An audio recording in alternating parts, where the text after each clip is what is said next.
આ મારા મમ્મી છે અને અમે લોકો અન્ય હોસ્પિટલમાં એમને હર્નિયાનું અને શરણગાંઠનું ઓપરેશન કરાવ્યું હતું અને પિત્તાશયની પથરીનું ઓપરેશન કરાવ્યું હતું. ત્યાર પછી એમનું ઓક્સિજન લેવલ બહુ ડાઉન હતું અને એમની તબિયત ખરાબ થઈ ગઈ. તો અમે રાતે પ્રમુખ સ્વામી હોસ્પિટલમાં એમને લઈ આવ્યા હતા.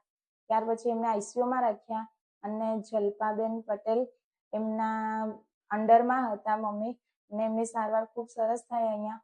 પછી અમે અમને બીજા દિવસે આઈસીયુમાંથી એમને જનરલ વોર્ડમાં લઈ ગયા અને ત્યાર પછી એમને ટાંકાનું ડ્રેસિંગનું કરાવવાનું હતું. તો અક્ષય સાહેબના અંદરમાં એમને ડ્રેસિંગ એવું થયું.